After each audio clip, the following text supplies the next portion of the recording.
So we have an update to this story regarding the South African girl who died in Nigeria 5 days after arriving. Since we made the first video, a lot of people have reached out to me to tell me what they know about her and about him. And some of the things are somewhat funny in a way, but let's talk about the serious part first. Prime Rose herself, who is said to be Happy Veil, our family name is Veil and our original name is Happy.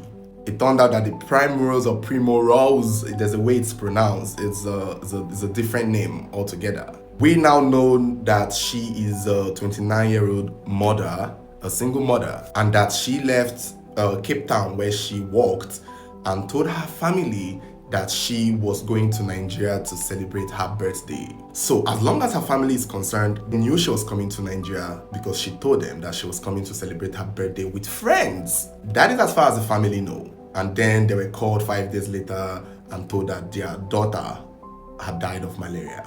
I was able to find out if the family actually believe she died of malaria, and I learned that they don't believe she died of malaria. However, as at the time of making this video, they are yet to receive her body. They are working with the Nigerian embassy for that, and they plan to run an autopsy as soon as her body arrives. What I don't know is who they are working with as regards the Nigerian embassy. What we still don't know is who was the exact person she came to see.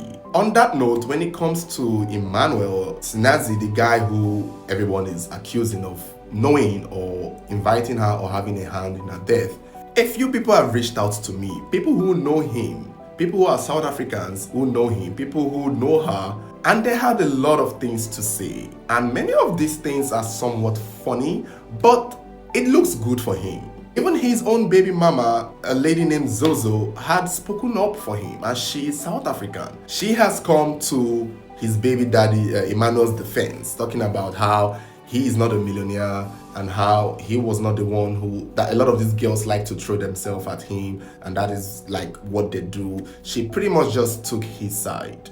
And she's not far from because what she said was posted on her page, and what people who know him, a few people, about 3 to 4 people who have reached out to me, girls, some of whom are South African girls and a few Nigerian, they all said the same thing, that they don't believe Emmanuel was the one who invited her over.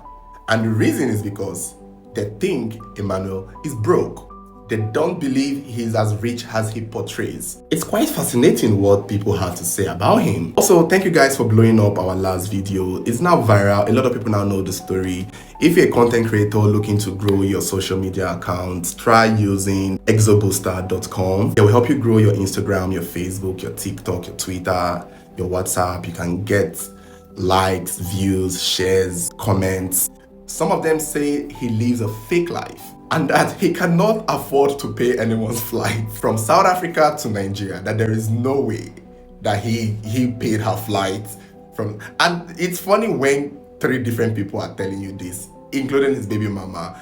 And I think this, in as much as it's funny, Emmanuel, if you're watching this, I don't mean to laugh, but I guess this looks good for you because many people are now speaking up on your behalf, not even necessarily on your behalf. A lot of them are saying this in a way where they don't really care so much for him. They're just saying what they know, and part of what they know is that he's not as rich as he portrays, that she most likely even was the one who paid for this dinner, that the guy is broke and he was struggling in South Africa, and that was why he came back to Nigeria, and that he lives a fake life. Even his music career is not giving him any damn money. They believe that there was no way in hell that he could afford to pay her flight from South Africa to Nigeria. And that is what is being said. However, some of our questions are still not answered. The one person who knew her, and the person also said that she must have been invited by him, but he didn't pay for the flight, that he is somewhat a pimp, that he hooks up girls with rich men. So there is still that chance that Emmanuel knows whom she had come to see. And it even became a lot clearer when somebody sent me a photo of one of the posts Emmanuel had made in the past, asking people who are interested in doing adult movies for So we kind of know his hustle. His hustle includes connecting pretty girls with assets like this to men who can actually afford them. So that is kind of like what we are hearing, allegedly. So I don't want to get a lawsuit. This is what people are saying. Emmanuel, if you're thinking of suing me, I'm just going to show you the messages that people sent to me. So I am repeating it. I do not know you.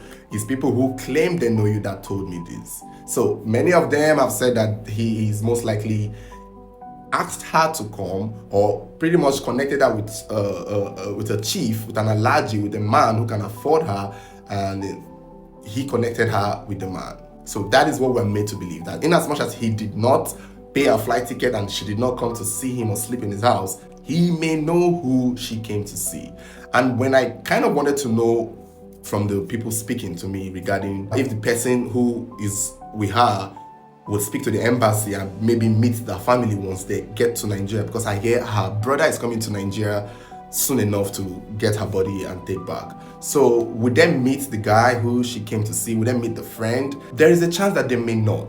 And one of the reasons why, because now that this case is now public, now that we've made it public, it has gotten millions of views across all our platforms. So people now know the story.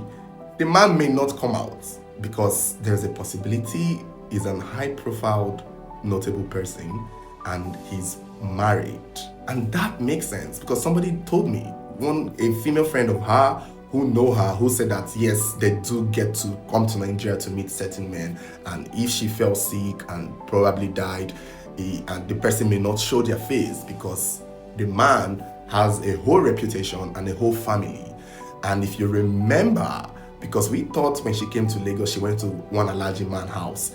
She was lodged in a hotel. So once you know you're being kept in a hotel, you know the man who is inviting you has a whole family in his house. That if they had brought her to the house, it would have made sense. So she was taken to the hotel, and that's pretty much it. So her hosts may not show their face. However, though, if the South African embassy and the Nigerian government decide to work together regarding her death, and an autopsy is done and it is realized that she died of something else other than malaria, the truth would have to come out. The man, whoever you are, would have to show your face, because if there's foul play involved in her death and it's not as a result of the sickness, then Mr. Man, your reputation would have to go to the gutters. And I don't care, because I would like to know who invited her to. I want to know who did. I want to see your face, chief. But if coincidentally it turns out that autopsy in South Africa reveals she did die of malaria, then I guess that is it. We may never know who she actually came to visit. But I still don't know if I want to believe she died of malaria or typhoid. I don't know if malaria kills people anymore, but I did a little research and it turns out that people who are in the Southern African region, I don't know if, it seems like they don't get to worry about malaria as much, so it's not a big deal for them. So when they do come here, remember she came in April, early in 2024. So maybe she may have gotten the malaria, but it's stayed in her system for so long that she probably left it untreated, comes back again in December.